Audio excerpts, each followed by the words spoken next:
തലപ്പലിച്ച് വിതലിക്കും മുഖമണ്ടയ്ക്ക് അടിക്കും. പിന്നെ ചെറിയ കമ്പുണ്ടല്ലോ, ചെറിയ കണ്ണമില്ലാത്ത കമ്പിട്ടടിക്കുന്നത് കണ്ടിട്ട് അപ്പോഴൊക്കെ ഞാൻ വഴക്കു പറഞ്ഞു. അതെ, ചെറിയൊരു കമ്പിട്ടടിക്കുന്നത് മാത്രമേ അവർ കണ്ടോളൂ, വേറൊന്നും നടന്നിട്ടില്ല. പിന്നെ ഒരു ചെറിയ നുള്ളും കൊടുത്തിട്ടുണ്ട്, അല്ലാതെ അവരൊന്നും കണ്ടിട്ടില്ല എന്നാണ് പറയുന്നത്. 3 മരണങ്ങളുടെ ദുരൂഹത നീക്കാനാണ് പോലീസിന്റെ ശ്രമം. കുഞ്ഞിന്റെ അച്ഛനായ അഖിലിന്റെ ആത്മഹത്യ. പക്ഷേ ആ 2 കൈയും ഒടിഞ്ഞു തൂങ്ങിയതും പ്ലാസ്റ്റർ ഇട്ടതിൻ്റെ ഒന്നും കാര്യം അവർ പറയുന്നതേ ഇല്ല. അതിനെക്കുറിച്ചൊന്നും അവർക്ക് അറിയത്തേ ഇല്ല. എന്താണ് സംഭവിച്ചത്, എന്താണ് നടന്നത്, ഒരു കുട്ടി സൈക്കിളിൽ നിന്ന് വീണാൽ ഇങ്ങനെയൊക്കെ സംഭവിക്കുമോ എന്നൊന്നും ചിന്തിച്ചതേ ഇല്ല. ആദ്യ ഭാര്യയ്ക്ക് ഇങ്ങനെ അടിക്കും എന്നുള്ളത് എനിക്കറിയില്ല, അതിലൊക്കെ കരൊക്കെ പറഞ്ഞു കേട്ടിട്ടുണ്ട്.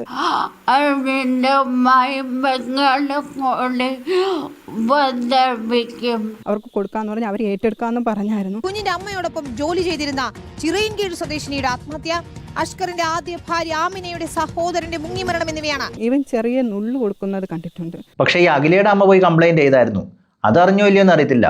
എന്നിട്ടും ഇവരറിഞ്ഞില്ല ഇതെങ്ങനെ സംഭവിച്ചെന്നും ഈ 2 കൈക്കും എന്ത് സംഭവിച്ചു എന്ന്.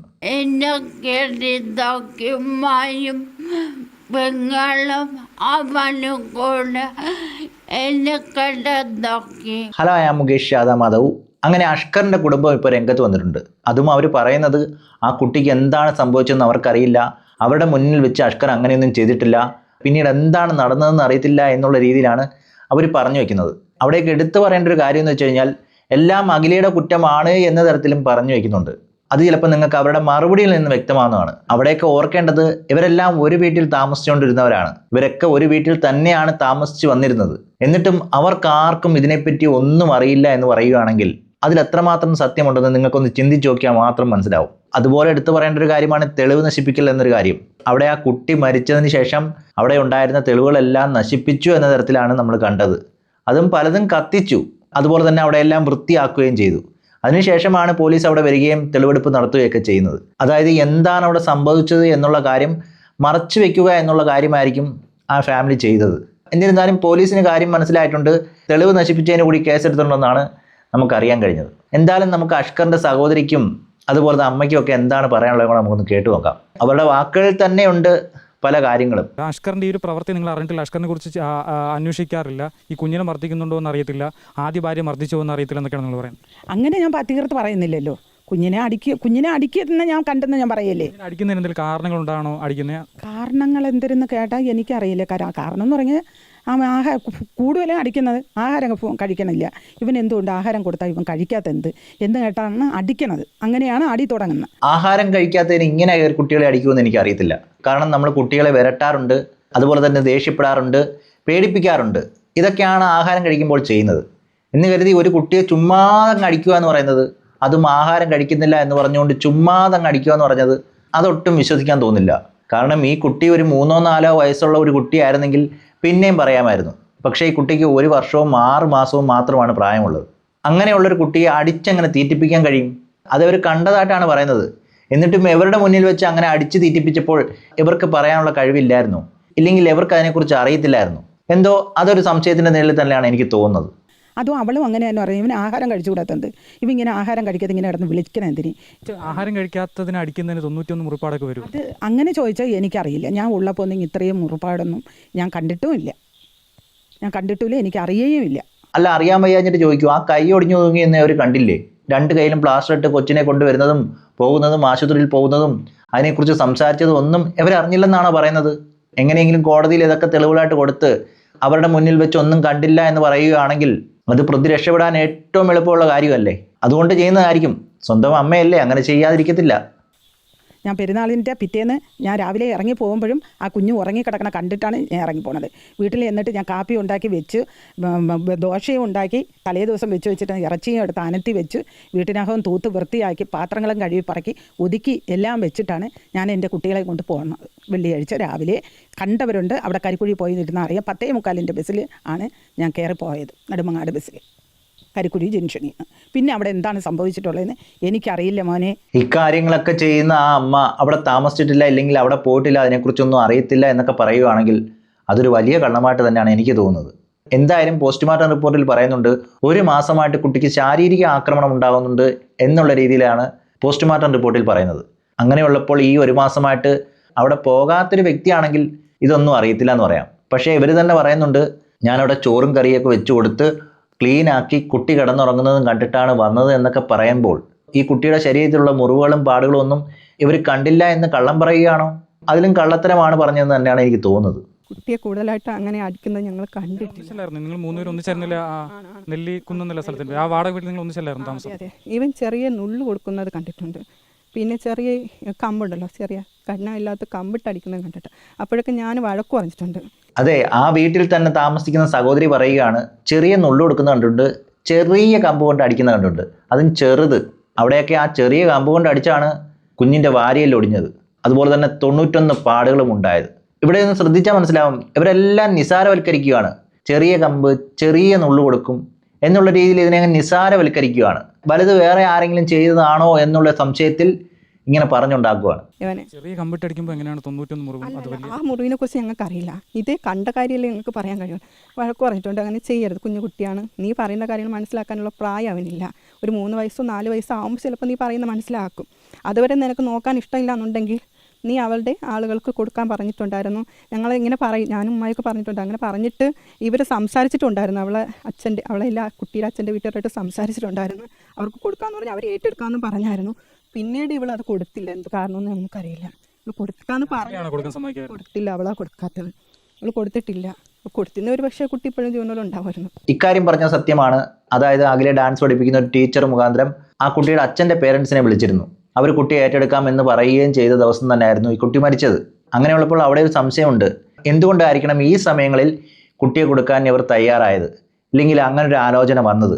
കാരണം അവിടെ ഇൻഡയറക്റ്റ് ആയിട്ട് പറയുന്നത് തന്നെ ആ മോശം അവസ്ഥയിൽ കുട്ടിയെ കൊണ്ടുകിടക്കണ്ട എന്നുള്ള വിചാരം കൊണ്ട് തന്നെ ആയിരിക്കണം കുട്ടിയുടെ അച്ഛൻ്റെ അടുത്ത് ഏൽപ്പിക്കാമെന്ന് വിചാരിച്ചത്. പിന്നീട് എപ്പോഴും അമ്മയുടെ മനസ്സ് മാറി എന്നുള്ള രീതിയിലാണ് ഇവർ പറഞ്ഞു വെക്കുന്നത്. പക്ഷേ അച്ഛൻ്റെ കുടുംബം പറയുന്നത് അന്ന് കുട്ടിയെ കൈമാറാനിരുന്ന ദിവസമാണ് മരിച്ചതെന്ന്. അങ്ങനെയെങ്കിൽ അവർ പറയുന്നതിൽ ചെറിയ കള്ളത്തരമില്ലേ? കുട്ടിയെ കൊടുക്കാനിരുന്ന ദിവസമാണ് മരിച്ചതെന്നാണ് അവർ പറയുന്നത്. അങ്ങനെയുള്ളപ്പോൾ അഖില കൊടുത്തില്ല എന്ന് പറയുന്നതിൽ എന്തൊക്കെ പൊരുത്തക്കേടുള്ളത് പോലെ തോന്നുന്നുണ്ട്.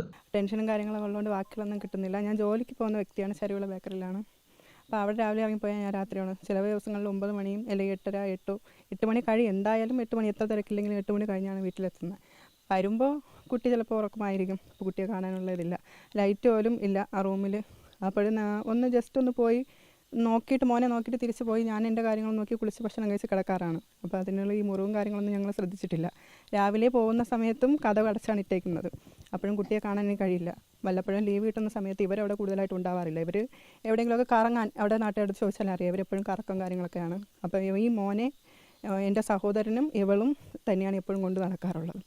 കുട്ടിയെ ഞങ്ങൾ വല്ലപ്പോഴും ഇങ്ങനെ കാണുന്നു എന്നുള്ളതല്ലാതെ കൂടുതൽ കാര്യങ്ങൾ ഞങ്ങൾക്ക് അറിയില്ല. അല്ല, ഇത് കേട്ടാൽ നിങ്ങൾക്ക് വിശ്വാസം തോന്നുമോ? ഒരേ വീട്ടിൽ താമസിക്കുന്നവരാണ്, കുട്ടി അവിടെയാണ് തങ്ങുന്നത്. വൈകിട്ട് ജോലി കഴിഞ്ഞ് വരുമ്പോൾ കുട്ടിയെ കാണത്തില്ല, കഥ അടച്ചിട്ടേക്കും. രാവിലെ പോകുമ്പോഴും കുട്ടിയെ കാണത്തില്ല എന്ന തരത്തിലാണ് അവർ പറയുന്നത്. ഇതൊട്ടും എനിക്ക് വിശ്വാസം തോന്നില്ല. ഇവിടെയൊക്കെ രാത്രിയിൽ നേരത്തെ കിടന്നുറങ്ങുന്ന കുട്ടികളാണെങ്കിൽ രാവിലെ എന്തായാലും എണീക്കും. ഒരു നേരമെങ്കിലും കാണാതിരിക്കത്തില്ല. ചിലപ്പോൾ വരുന്ന സമയത്ത് കണ്ടില്ല എങ്കിലും പോകുന്ന സമയത്തെങ്കിലും കണ്ടെന്നിരിക്കും. അങ്ങനെയുള്ളപ്പോൾ ഈ കുട്ടിക്ക് നടക്കുന്നത് ഒന്നും അവർ അറിയുന്നേ ഇല്ല. അതുപോലെ തന്നെ അവർ ഫുൾ ടൈം ടൂറിലാണ്. അതുകൊണ്ട് തന്നെ കുട്ടിയും അവിടെ കാണാറില്ല, അവരുടെ കൂടെ തന്നെയാണ് എന്ന രീതിയിലാണ് പറഞ്ഞു വയ്ക്കുന്നത്. ഇതിൻ്റെയൊക്കെ അടിസ്ഥാനം എന്ന് പറഞ്ഞു കഴിഞ്ഞാൽ അവരും ആ കുടുംബവുമായിട്ട് വലിയ ബന്ധമില്ല എന്ന രീതിയിൽ ആക്കി തീർക്കാനാണോ എന്ന് അറിയത്തില്ല. പക്ഷേ ഇത് കേൾക്കുന്ന ആളുകൾക്ക് മനസ്സിലാവും ആരാണ് കള്ളം പറയുന്നത്. വീട് വൃത്തിയാക്കാൻ വേണ്ടിയിട്ട് അവിടെ നാട്ടുകാർ കണ്ടുകൊണ്ടിരിക്കുന്നതാണ്. ഞാൻ രാവിലെ കടയിൽ പോയതിന് ശേഷം അൻസർ എന്ന് പറയുന്ന വ്യക്തി വന്ന് എൻ്റെ നിന്ന കടയിൽ വന്ന് പറഞ്ഞിട്ട്, എടാ നീ വരുന്നില്ലേ, കൊച്ചിന് ഇതേപോലെ ശ്വാസം കിട്ടുന്നില്ല, മറിയ ഹോസ്പിറ്റലാണ്, നീ വരുന്നുണ്ടെങ്കിൽ ഞാൻ കൊണ്ടാക്കാമെന്ന് പറഞ്ഞിട്ട് ആ വ്യക്തിയുടെ കൂടെയാണ് ഞാൻ മറിയ ഹോസ്പിറ്റലിലേക്ക് ഒരു 5 മണിയോട് കൂടി, കൃത്യമായിട്ട് സമയം അത് CCTV കടയിൽ നോക്കിയാൽ അറിയോ, കൃത്യമായിട്ട് അറിയില്ല, 5 മണിയോട് കൂടിയായിട്ടാണ് ഞാൻ മറിയ ഹോസ്പിറ്റലിൽ എത്തുന്ന സമയത്ത് ഞാൻ ഓടി അകത്ത് നിന്ന് നോക്കിയപ്പോൾ എനിക്ക് കണ്ട കാഴ്ചയിൽ എനിക്ക് ഇപ്പോഴും കണ്ണിൽ സഹിക്കാൻ പറ്റാത്ത, കുട്ടിയെ തുണിയൊന്നും ഇല്ലാതെ വെറുതെ ഇങ്ങനെ കിടന്ന് അവരൊക്കെ പിടിച്ചിട്ട് ഇങ്ങനെ പിതുക്കുക, അടിക്കുക, കുത്തുക, എന്തൊക്കെയോ ചെയ്യുന്നു. കുട്ടിക്ക് ഒരു ബോധമില്ലാതെ ഒരു അവസ്ഥയിലാണ് കിടന്നിരുന്നത്. അപ്പോൾ അതിൻ്റെ ഒരു ഷോക്കിൽ തന്നെ അവരെന്ത് പറയുന്നത് എന്താണെന്നും ഞാൻ ശ്രദ്ധിച്ചിട്ടില്ല. മരവിച്ചൊരവസ്ഥയിൽ അങ്ങനെ ഇരുന്ന് അത് കഴിഞ്ഞ് കുറേ അരമണിക്കൂറോളം മറിയ ഹോസ്പിറ്റലിൽ ഈ കുട്ടിയെ അങ്ങനെ ഇട്ടിരുന്നു. അത് കഴിഞ്ഞതിന് ശേഷമാണ് അവിടെ നിന്ന് ആംബുലൻസിൽ എടുത്തോ എന്ന് പറഞ്ഞ് എൻ്റെ ഭർത്താവ് തന്നെയാണ് ആംബുലൻസ് ഓടിച്ചിരുന്നത്. അന്നേരം സ്ഥിരമായിട്ട് ഇവിടെ ഉള്ള ആളെല്ലാം മലപ്പുറത്ത് ജോലി ചെയ്യുന്നുണ്ട്, വരുമ്പോഴൊക്കെ ആംബുലൻസിൽ പോകാറുണ്ട്. അങ്ങനെ അയാൾ വണ്ടി എടുത്തപ്പം എന്നെ കൂടെ വിളിച്ച് കയറ്റി എൻ്റെ കയ്യിൽ കുട്ടിയെ തന്നു. ഞാൻ കൊണ്ടുപോയി എന്നൊരു തെറ്റല്ലാതെ ഞാൻ ആ കുട്ടിയെ ഒന്നും ചെയ്തിട്ടില്ല. ശരിയായിരിക്കാം, ചിലപ്പോൾ ഇവർ ആ കുട്ടിയെ ഒന്നും ചെയ്ത് കാണത്തില്ലായിരിക്കും. പക്ഷേ അഷ്കർ ഒന്നും ചെയ്തില്ല എന്ന് പറയരുത്. അതുപോലെ തന്നെ അഷ്കർ ആ കുട്ടിയെ ഒന്നും ചെയ്യുന്നത് കണ്ടില്ല എന്ന് പറയുമ്പോൾ അത് കള്ളം പറയുകയാണെന്ന് ഈ കണ്ടുകൊണ്ടിരിക്കുന്നവർക്ക് മനസ്സിലാവും. ഒരുപക്ഷെ അഷ്കർ എന്ന് പറയുന്ന ആ കൊടും ക്രിമിനൽ ഈ കുട്ടിയെ ഉപദ്രവിക്കുന്ന സമയത്ത് ഒന്ന് എതിർക്കാമായിരുന്നു. എത്ര സഹോദരനാണെന്ന് പറയുകയാണെങ്കിലും എൻ്റെ വീട്ടിൽ വെച്ചതൊന്നും ചെയ്യരുത്, നീ ഇപ്പം ഞങ്ങളുടെ കൂടെയാണ് താമസിക്കുന്നത്, ഓക്കെ നീ പകുതി പൈസ വാടകയായിട്ട് കൊടുക്കുന്നുണ്ടായിരിക്കാം, എന്നിരുന്നാലും ഇവിടെ വെച്ച് ഇങ്ങനെയൊന്നും ചെയ്യരുത്, ഒരു കുട്ടിയാണ്, അതിന് അറിവില്ല എന്ന് പറഞ്ഞ് മനസ്സിലാക്കുകയായിരുന്നെങ്കിൽ ഇന്ന് ആ കുട്ടി ജീവനോടെ ഉണ്ടായേനെ. അതുകൊണ്ട് തന്നെ ഈ കുട്ടിയുടെ മരണത്തിൽ നിന്ന് ഇവരെ പൂർണ്ണമായിട്ട് ഒഴിവാക്കാൻ കഴിയുമെന്ന് എനിക്ക് തോന്നുന്നില്ല. ഞാൻ ഈ വീട്ടിലാണ്, ഇടയ്ക്ക് ഞാൻ പോവും, മോളെ വീട്ടിൽ പോവും, 1-2 ദിവസം നിൽക്കും, ഞാൻ തിരിച്ച് വീട്ടിൽ ഇനി വരും. അതാണ് സാധാരണ ഉള്ളത്. അവിടെ എല്ലാവർക്കും അറിയാം. ഞാൻ ഒരു ദിവസം അല്ലെങ്കിൽ 2 ദിവസം, അത് കഴിഞ്ഞാൽ ഞാൻ വീട്ടിൽ തിരിച്ചെത്തും. അഖിലയും എൻ്റെ മോൻ സ്ഥിരം അവിടെ കാണില്ല, അവൻ തമിഴ്നാട്ടിൽ പരിപാടിക്കും ഒക്കെ പറഞ്ഞ് ഓട്ടം പോകും. പിന്നെ ഉള്ളത് മോള് കടയിൽ പോകും. പിന്നീടുള്ളത് എൻ്റെ 2 ചെറുമക്കളും അഖിലയും മോനുമാണ് ഉള്ളത്. ആ 1-2 ദിവസം അവിടെ ഉണ്ടായിട്ടും ആ കുട്ടിയുടെ അവസ്ഥയെക്കുറിച്ചൊന്നും ഈ അമ്മയ്ക്ക് അറിയത്തില്ല എന്ന് പറയുകയാണെങ്കിൽ അത് കള്ളത്തരമെന്ന് മാത്രമേ പറയാൻ കഴിയത്തുള്ളൂ. അതുപോലെ തന്നെ അവസാനം 1 മാസത്തിൽ ഏകദേശം 90ഓളം മുറിവുകൾ ഉണ്ടായിട്ടുണ്ട്. അതും ഒരു കുട്ടിയുടെ ശരീരത്തിൽ ഇങ്ങനെയൊക്കെ ഉണ്ടാകുമ്പോൾ അതൊന്നും അറിഞ്ഞില്ല കണ്ടില്ല എന്നൊക്കെ പറയുകയാണെങ്കിൽ എങ്ങനെ അത് ആളുകൾ വിശ്വസിക്കും? അതും എവരും ഒരു അമ്മയല്ലേ എന്നുള്ള ചോദ്യം എന്തായാലും വരും. അവർ 3 പേരാണ് ഉള്ളത്. പെരുന്നാളിൻ്റെ തലേ ദിവസമാണ് ഞാൻ പിന്നെയും തിരിച്ച് അവിടെ എൻ്റെ മോളെ വീട്ടിലെത്തണത്. വീട്ടിൽ പോയി അവിടെ ചെന്ന് തലേ ദിവസം മോൾക്ക് വന്ന മരുമോനുണ്ടായിരുന്നു, മരുമോന് ഇറച്ചിയെല്ലാം വാങ്ങിച്ചുകൊണ്ട് തന്ന് അതെല്ലാം കറിയും വെച്ച് ഞാനും എൻ്റെ മരുമോനും കൂടെ തന്നെ വീടെല്ലാം വൃത്തിയാക്കി തുടച്ച് വൃത്തിയാക്കിയൊക്കെ ഇട്ടപ്പോൾ ഞാൻ അഖിലേരയിൽ പറയുകയാണ്, നീ നാളെ പെരുന്നാളാണ്, നീ എവിടെ പോകണമെന്ന് ചോദിച്ചു. അപ്പോൾ അവൾ പറഞ്ഞു, മാമി പൈസയൊന്നും ഇല്ലാത്തതുകൊണ്ട് എനിക്ക് പരിപാടിയുണ്ട്, അതുകൊണ്ട് എനിക്ക് പോയേ പറ്റൂ. അപ്പോൾ ഞാൻ ചോദിച്ചു എവിടെയാണ് പോണേനായിട്ട്. അപ്പോൾ തമിഴ്നാട്ടിലാണ് പരിപാടി, എന്നെ ചെല്ലാൻ പറഞ്ഞു. എത്ര മണിയാകുമ്പോൾ നിനക്ക് പോകണം എന്ന് ചോദിച്ചു. അപ്പോൾ ഇവൾ നിന്നുകൊണ്ട് പറഞ്ഞു 11 മണിയാകുമ്പം ട്രെയിനിൽ എത്താൻ പറഞ്ഞിട്ടുണ്ട്, അതുകൊണ്ട് എനിക്ക് അവിടെ പോകണമെന്ന് പറഞ്ഞു. അങ്ങനെ ഇവൾ ഇറങ്ങിപ്പോയി ബാഗിലെ സാധനങ്ങൾ എല്ലാം വാരി വെച്ചപ്പോൾ ഞാൻ ഒരു തവണയല്ല പല തവണ ഇവളയിൽ പറഞ്ഞു, ഒരു പ്രാവശ്യമല്ല പല തവണ ഞാൻ ഇവളയിൽ പറഞ്ഞു. കുട്ടിക്ക് പനിയായിരുന്നു, 1 ആഴ്ച കൊണ്ട് ഈ കൊച്ചിന് പനിയായിരുന്നു. അപ്പോൾ ഞാൻ ഇവളയിൽ പറഞ്ഞായിരുന്നു, അഖിലേ നീ കൊച്ചിനെ ഇവിടെ ആക്കിയിട്ട് പോകരുത്, നീ കൊച്ചിനെ ആശുപത്രി കൊണ്ടുപോയിട്ട് നീ കൂടെ കൊണ്ടുപോ എന്ന് ഞാൻ ഇവളയിൽ പറഞ്ഞായിരുന്നു. അതെ, ഈ അമ്മയ്ക്ക് ഇത്രത്തോളം സ്നേഹം ഉണ്ടെന്ന് എനിക്കറിയത്തില്ലായിരുന്നു. ഇങ്ങനെയൊക്കെ ചെയ്തിട്ടുണ്ടോയെന്നും അറിയത്തില്ല. പക്ഷെ കേൾക്കുന്നവർക്കൊന്നും വിശ്വാസം തോന്നത്തില്ല എന്നുള്ളതാണ് എടുത്തു പറയേണ്ടത്. എന്ത് ചെയ്യാം, ചിലപ്പോൾ ഇവർ പറയുന്നതിൽ കാര്യമുണ്ടായിരിക്കാം, പക്ഷെ ആളുകൾ വിശ്വസിക്കത്തില്ല. കാരണം പോസ്റ്റ്മോർട്ടം റിപ്പോർട്ടിൽ വ്യക്തമായിട്ട് പറയുന്നുണ്ട് 1 മാസമായിട്ട് ഒരു കുട്ടി പീഡിപ്പിക്കപ്പെടുകയായിരുന്നു. അതും ശാരീരികമായിട്ട് വ്യക്തമായിട്ട് കാണാവുന്ന നിലയിൽ തന്നെ. 51ഓളം ഇഞ്ചുറി തന്നെ പുറത്തുണ്ട്. അതുപോലെ തന്നെ ഇന്റേണലായിട്ട് 40ഓളം ഇഞ്ചുറിയുമുണ്ട്. അങ്ങനെയുള്ളപ്പോൾ പനി മാത്രമേ കുട്ടിക്ക് ഉണ്ടായിരുന്നുള്ളൂ, അല്ലാതെ ദേഹത്തൊരു കുഴപ്പവും ഇല്ലായിരുന്നു എന്നൊക്കെ പറയുമ്പോൾ, അതുപോലെ തന്നെ കുട്ടിയെ ആശുപത്രിയിൽ കൊണ്ടുപോകുമെന്ന് പറയുമ്പോൾ ഉണ്ടാകുന്ന ആ സ്നേഹമൊക്കെ എങ്ങനെ ജനങ്ങൾ വിശ്വസിക്കും? ഇത് കേട്ടിട്ട് നിങ്ങൾക്കത് വിശ്വസിക്കാൻ തോന്നുന്നുണ്ടോ? എനിക്ക് അങ്ങനെ വിശ്വസിക്കാൻ തോന്നുന്നില്ല. അപ്പോൾ ഇവളെ എൻ്റെ പറഞ്ഞു, എൻ്റെ പൈസ ഇല്ല മാമി എന്ന് പറഞ്ഞു. അപ്പോൾ ഞാൻ മോളയിൽ വിളിച്ചിട്ട് പറഞ്ഞു, എടി അശ്വതിബ, ഇതേപോലെ കൊച്ചിനെ ആശുപത്രിയിൽ കൊണ്ടുപോകാൻ പൈസ ഇല്ലെന്ന് പറയണം മക്കളെ, നിൻ്റെ പൈസ ഉണ്ടെങ്കിൽ കൊടുന്ന് പറഞ്ഞു. അപ്പോൾ ഇവൾ എന്ത് ചെയ്തു, ഇവളെ ഭർത്താവിൻ്റെ പറഞ്ഞു 500 രൂപ ഉണ്ടെങ്കിൽ ഇക്ക കൊടുന്ന് പറഞ്ഞു. ആ 500 രൂപയും കൊടുത്ത് ഈ കൊച്ചിനെ ഇവൾ ഒരുക്കിയെടുത്ത് കൊണ്ട് മേലെ കയറി പോണത് ഞാൻ കണ്ട്. ഞാൻ നിന്നപ്പോയിരുന്നു ഈ കൊച്ചിനെ ഒരുക്കിയെടുത്ത് കൊണ്ട് മേലെ കയറിപ്പോയത്. പോയിട്ട് തിരിച്ച് മോൻ രാത്രി വന്നപ്പോൾ ഈ എൻ്റെ മോൻ അഷ്കർ രാത്രി ഈ ഇതൊരു ടെമ്പോ ഉണ്ട്, അവന് ടെമ്പോയ്ക്ക് വർക്കിനെന്നും പറഞ്ഞുകൊണ്ട് ഇവൻ വേറൊരു കിളിച്ചെറുക്കനെ കൊണ്ട് പാലോട് എവിടെ പോയിട്ട് രാത്രി 3 മണി കഴിഞ്ഞ് 3-4 മണിയായി വന്നപ്പോഴാണ് ഈ കൊച്ചു കയ്യിലുണ്ട്. അത് കഴിഞ്ഞിട്ട് കുറച്ച് കഴിഞ്ഞിട്ട് ഇവൻ അവിടെ ഇല്ല. അല്ല, രാത്രി 3 മണിക്കൊക്കെ ഒരു പനി പിടിച്ച കൊച്ചിനെ കൊണ്ട് ഇങ്ങനെ നടക്കുവാണെന്ന് പറയുകയാണെങ്കിൽ ഇവർ എന്ത് വിലയാണ് ആ കൊച്ചിന് കൊടുക്കുന്നത്? ഇവരത് കണ്ടിട്ട് ചോദിച്ചതുമില്ല. ഒരു പനി പിടിച്ചിരിക്കുന്ന ഒരു കൊച്ചല്ലേ, എന്തിനിങ്ങനെ രാത്രിയിലൊക്കെ ഇങ്ങനെ കൊണ്ടു നടക്കുന്നു, മഞ്ഞല്ലേ മഴയല്ലേ എന്നുള്ളൊരു കെയറിങ് പോലും ഇല്ല എന്നല്ലേ അത് വ്യക്തമാക്കുന്നത്. ഇവരുടെ വായിൽ നിന്ന് തന്നെ ചില കാര്യങ്ങൾ പുറത്തു വരുന്നുണ്ട്. ഒരു കുട്ടി പനി പിടിച്ചിരിക്കുന്ന അവസ്ഥയിൽ രാത്രിയിലൊക്കെ കൊണ്ടു നടക്കുകയാണ്, ആ മഞ്ഞത്തും മഴയത്തും ഒക്കെ. അതിന് സംസാരിക്കാൻ കഴിവുണ്ടായിരുന്നെങ്കിൽ അതെന്തെങ്കിലും പറഞ്ഞാനേ.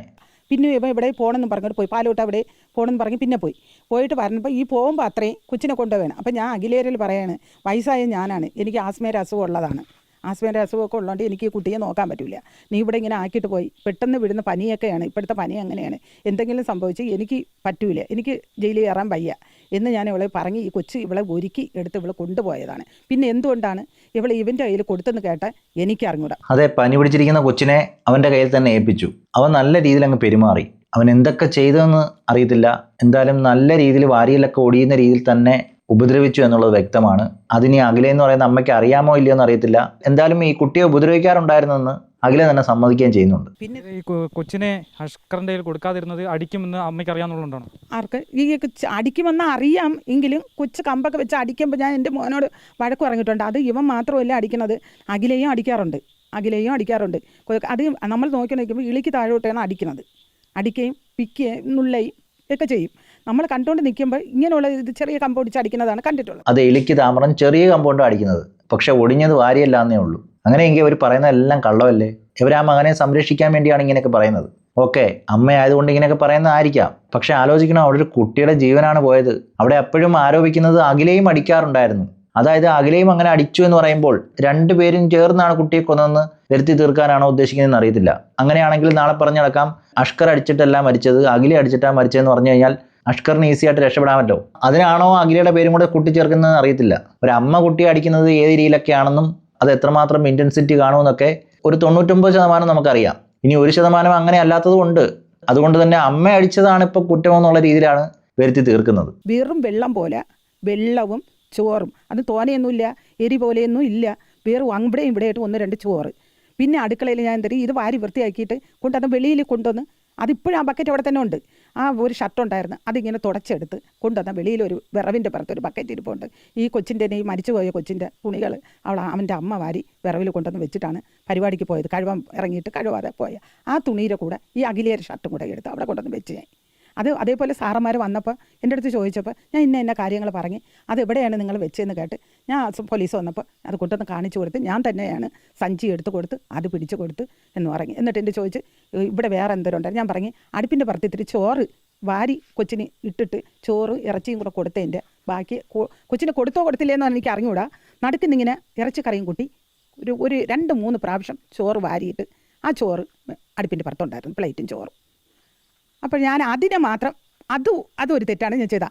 അതും എടുത്ത് ഞാൻ അത് മുറ്റത്തോട്ട് പൂച്ചയ്ക്ക് ഇട്ട് കൊടുത്ത് ഇതിനെ എടുത്ത് ഞാൻ അവിടെ കൊണ്ടിട്ട് ഇത് ഇത്രയാണ് ഞാൻ ചെയ്തത്. അവിടെ സ്വയം തെറ്റ് സമ്മതിക്കുന്നുണ്ട്, ഞാൻ അത് ചെയ്തത് തെറ്റാണെന്ന് പറയുന്നുണ്ട്. പക്ഷേ വേറൊരു കാര്യങ്ങളുണ്ട്, അവിടെ എല്ലാ തെളിവുകളും കൂട്ടിയിട്ട് കത്തിച്ചു എന്നുള്ളത് നമ്മൾ വീഡിയോയിൽ കണ്ടതാണ്. അതിനെക്കുറിച്ചൊന്നും പറയുന്നില്ലല്ലോ. അതെന്താ തെറ്റല്ലേ? അതായത് അത് ബോധപൂർവ്വം അങ്ങ് മറന്നതാണോ എന്ന് അറിയത്തില്ല. എന്തായാലും അതിനകത്ത് നിന്ന് കുറച്ച് എന്തൊക്കെയോ തെളിവുകൾ ലഭിച്ചു എന്നുള്ളതാണ് അറിയാൻ കഴിഞ്ഞത്. ഇനി അതൊക്കെ തെളിവുകളാണോ എന്നൊന്നും അറിയത്തില്ല. എന്തായാലും അതൊക്കെ അന്വേഷിക്കേണ്ടത് തന്നെ ഉണ്ട്. എന്തൊക്കെയോ ദുരൂഹതകൾ അവിടെ നടന്നിട്ടുണ്ട് എന്നുള്ളത് എടുത്തു പറയേണ്ടതാണ്. ഒരുപക്ഷെ അവർക്ക് അറിയാത്തതൊക്കെ എന്തെങ്കിലുമൊക്കെ കാണുമായിരിക്കും. പൂർണ്ണമായിട്ട് ഞാൻ ഇവരെ കുറ്റപ്പെടുത്തുന്നില്ല. എന്നിരുന്നാലും ഇവരെന്തൊക്കെയോ ഒളിക്കുന്നുണ്ട് എന്നുള്ളത് വ്യക്തമാണ്. ഈ ആദ്യ ഭാര്യ, അതായത് അഷ്കറിൻ്റെ ആദ്യ ഭാര്യ ഇതേപോലെ ക്രൂരമായി മർദ്ദിച്ച് കോമയിലേക്ക് ആക്കിയിട്ടുണ്ടല്ലോ. അവർ പറയുന്നത് നിങ്ങൾക്ക് അതിൽ പങ്കുണ്ടെന്നൊക്കെയാണ്. അതിനോട് എന്താ പറയാനുള്ളത്? ഈ അഷ്കർ ഇത്തരത്തിൽ എല്ലാവരും മർദ്ദിക്കുന്ന കൂട്ടത്തിൽ തന്നെയാണെന്ന് പോലീസും പറയുന്നുണ്ട്. അത് എനിക്ക് പറയാൻ എൻ്റെ കൂടെ നിന്നപ്പോൾ എനിക്കറിയില്ല. ഈ നാട്ടിലായിരുന്നു അവൻ. ഈ നാട്ടിൽ കല്യാണം കഴിയുന്നവർ ഇവനെക്കുറിച്ച് ഇവിടെ തിരക്കിയാൽ ഇപ്പം എങ്ങനത്തെ അവസ്ഥയാണ് പറയുന്നതെന്ന് അറിയില്ല. അവൻ കല്യാണത്തിന് മുമ്പേ ഇവിടെ നല്ലതുപോലെയായിരുന്നു പോയിരുന്നതും വിളമ്പിനും എല്ലാത്തിനും പോയി പത്രം ഇടാനും എല്ലാത്തിനും നല്ല കുട്ടിയായിട്ടായിരുന്നു നിന്നത്. ഇപ്പം ഇവങ്ങനെ കാണിക്കുന്നത് എന്തുകൊണ്ടാണെന്നിട്ട് ഇവൻ സ്വയബോധത്തോടെയാണോ അത് ചെയ്യുന്നത്, അത് ഇവന് മാനസികമായിട്ട് എന്തെങ്കിലും ഉണ്ടോ എന്നുള്ളതും എനിക്കറിയില്ല. പക്ഷേ അന്ന് കല്യാണം കഴിക്കുമ്പോൾ കൊച്ചിന് 18 വയസ്സെന്തോ തികഞ്ഞേ ഉള്ളൂ. ആ സമയത്ത് ആ കുട്ടിയെ തല ഭിത്തിയിൽ വെച്ച് ഇടിക്കുന്നു, 2 ചെവിയും പൊത്തി അടിക്കുന്നു, നിർബന്ധിച്ച് വിഷം കൊടുക്കുന്നു. ഇതൊക്കെ നിങ്ങൾ ആ വീട്ടിലുള്ളപ്പോൾ കാണാറില്ല? ആ വീട്ടിലല്ല ഞാൻ. ആദ്യം കല്യാണം കഴിഞ്ഞതും അല്ല. ഞങ്ങൾ പോയി ഈ കൊച്ചിനെ ഇവളെ കല്യാണം കഴിക്കണമെന്ന് പറഞ്ഞപ്പോൾ ഞങ്ങൾ ഈ അവൻ്റെ വീട്ടിൽ ചെന്ന് ചോദിച്ചപ്പോൾ അവരാദ്യം കല്യാണം കഴിച്ച് തരില്ല, മോന് പ്രായം കൂടിയവരായിപ്പോയി, അവനിക്ക് വീടില്ല എന്നൊക്കെ ആയിരുന്നു ആദ്യത്തെ പ്രശ്നം അവർക്ക്. അഷ്കർ ഇത്തരത്തിൽ ശാരീരികമായി ബാക്കിയുള്ളവർ ഉപദ്രവിക്കുമ്പോൾ നിങ്ങൾ പറഞ്ഞ വിലക്ക് ഒന്നും ചെയ്തില്ല. ആദ്യത്തെ ഭാര്യയ്ക്ക് ഇങ്ങനെ സംഭവം ഉണ്ടായി. ഇപ്പോൾ ഈ കുഞ്ഞിന് 91 മുറിവ് പെട്ടെന്ന് ഒരു മാസം കൊണ്ട് ഉണ്ടായതാണ്, 1.5-2 മാസത്തിനുള്ളിൽ ഉണ്ടായതാണ്. ഈ സമയത്തൊന്നും നിങ്ങൾ അറിയുന്നില്ല ഇത്തരത്തിൽ ഈ അഷ്കർ ഈ കൊച്ചിനെ അടിക്കാറുണ്ടെന്നും ആദ്യ ഭാര്യയ്ക്ക് ഇങ്ങനെ സംഭവിച്ചൊന്നും നിങ്ങൾക്ക് അറിയത്തില്ല. പക്ഷേ അഷ്കറിൻ്റെ ആദ്യ ഭാര്യ പറയുന്നതല്ല നമ്മൾ കേട്ടതാണ്. ഈ 2 പേരും അവരെ ഉപദ്രവിക്കാറുണ്ടായിരുന്നു എന്ന രീതിയിൽ തന്നെയാണ് അവർ പറയുന്നത്. അത് ആ പെൺകുട്ടിയുടെ അവസ്ഥ കണ്ടാൽ തന്നെ നമുക്ക് മനസ്സിലാവും ആ പെൺകുട്ടി കല്യാണം കഴിക്കുന്നതിന് മുമ്പും കല്യാണത്തിന് ശേഷവും എങ്ങനെയായിരുന്നു എന്ന്. ഇനി ഇവിടെ സംശയിക്കേണ്ടിയിരിക്കുന്നത് എന്തുകൊണ്ട് പോലീസ് ഇവരെയൊന്നും അറസ്റ്റ് ചെയ്തില്ല? ഇത്രയും കുറ്റങ്ങളൊക്കെ ചെയ്തിട്ടും അവരെന്തുകൊണ്ട് കംപ്ലൈൻറ്റ് കൊടുത്തിട്ടും പോലീസ് എന്തുകൊണ്ട് ഇവരെ അറസ്റ്റ് ചെയ്തില്ല, ഇല്ലെങ്കിൽ കേസ് എടുത്തില്ല, ഇവർക്ക് ശിക്ഷ മേടിച്ചു കൊടുക്കാനുള്ള പരിപാടി ചെയ്തില്ല? അതിലൊക്കെ ഒരു ദുരൂഹതയുണ്ട്. ഇനി ഇതിൽ ഇവർ പറയുന്നതിൻ്റെ തൊട്ട് ആ കുട്ടിക്ക് ബ്രെയിൻ ട്യൂമർ ആണോ ഇനി വല്ല വേറെ എന്തെങ്കിലും അസുഖമാണോ എന്നൊന്നും അറിയത്തില്ല. ആദ്യ ഭാര്യയ്ക്ക് ഇങ്ങനെ അടിക്കും എന്നുള്ളത് എനിക്കറിയില്ല. അയൽവക്കക്കാരൊക്കെ പറഞ്ഞു കേട്ടിട്ടുണ്ട്. നമ്മളവിടെ പോവാറില്ല. ആരുടെ തിരക്കാലും പറയാം. ഇവർ 2 വീട് മാറി താമസിച്ചിട്ടുണ്ട്. ഞാൻ പോയിട്ടില്ല. ഒരു ദിവസം ഞാൻ ഇതുപോലെ ഇവളെ മോനുമായിട്ട് അടികൂടി അവളെ വീട്ടിൽ പോയി നിന്ന് പാലോട് പോയി നിന്ന് ആ കൊച്ചു നിന്നിട്ട് തിരിച്ചു വന്നതായ സമയത്ത് ഞാൻ അവിടെ പോയി. എൻ്റെ 2 തുണികളൊക്കെ വാരിക്കെട്ടി ഞാൻ അവിടെ പോയിട്ട് 2 ദിവസം നിൽക്കാമെന്ന് പറഞ്ഞ് പോയപ്പം ഞാൻ കട്ടിലിൽ കിടക്കുകയായിരുന്നു. നീ പിന്നും വന്നാൽ ഇവിടെ സമാധാനം തരാതെ എന്ന് പറഞ്ഞുകൊണ്ട് ഇവളെൻ്റെ ശരീരത്തിൽ മണ്ണെണ്ണ ഒഴിച്ച് എന്നെ കത്തിക്കാൻ വരെ ഒരുങ്ങി. ആ പെറ്റീഷൻ ഞാൻ നെടുമങ്ങാട് സ്റ്റേഷനിൽ ഇപ്പോഴും ഞാൻ കൊടുത്തിട്ടുണ്ട്. ഇടയ്ക്കിടയ്ക്ക് ഞാൻ പോയി അവിടെ തിരക്കുന്നുണ്ട്.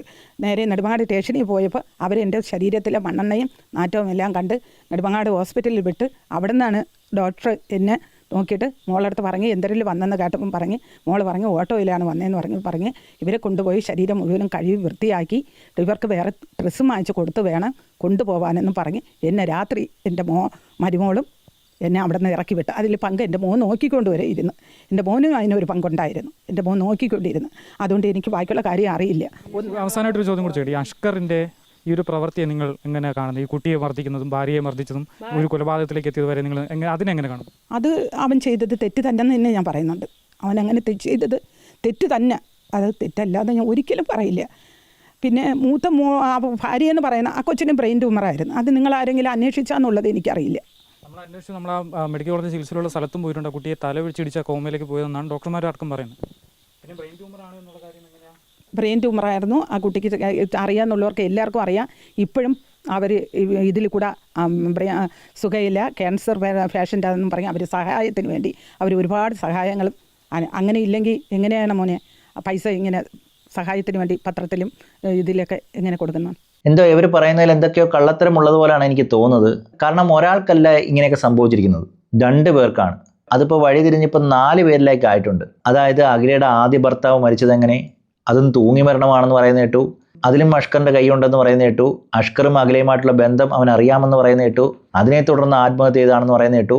അതുപോലെ തന്നെ അക്ഷറിൻ്റെ ഭാര്യയുടെ സഹോദരൻ, ആ സഹോദരൻ്റെ മരണത്തിലും ഇപ്പോൾ സംശയമുണ്ട് എന്നുള്ളതാണ് എടുത്തു പറയേണ്ടത്. ഇനി അവിടെയൊക്കെ അക്ഷർ നിരപരാധിയാണെങ്കിൽ തന്നെ അക്ഷറിൻ്റെ ആദ്യത്തെ ഭാര്യയുടെ അനുഭവവും അതുപോലെ തന്നെ ഈ കുട്ടിയുടെ അനുഭവം മാത്രം എടുത്താൽ മതി ഇവനൊരു ക്രിമിനലാണെന്ന് മനസ്സിലാക്കാൻ. അതുപോലെ തന്നെ അഷ്കറിൻ്റെ ഭാര്യ പറയുന്നതിനനുസരിച്ച് ഈ 2 സ്ത്രീകളും അവരെ ഉപദ്രവിച്ചു എന്നാണ് പറയുന്നത്. അങ്ങനെയെങ്കിൽ കുടുംബം മൊത്തം ക്രിമിനൽസ് ആണോ എന്ന രീതിയിൽ ചിന്തിച്ചു പോകേണ്ടി വരും.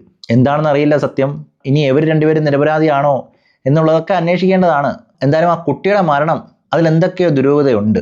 ഈ അഷ്കർ എന്ന് പറയുന്ന കക്ഷിയുടെ പിന്നിലും ആരൊക്കെയോ ഉണ്ട് എന്നുള്ളതാണ് എടുത്തു പറയേണ്ടത്. നിരപരാധികൾ രക്ഷപ്പെടട്ടെ, തെറ്റ് ചെയ്തവർ ശിക്ഷിക്കപ്പെടട്ടെ. ഈ വീഡിയോ ഇവിടെ നിർത്തുന്നു. അടുത്ത വീഡിയോയുമായി കാണുന്നവരേക്കും ഓക്കെ ബൈ, സീ യു.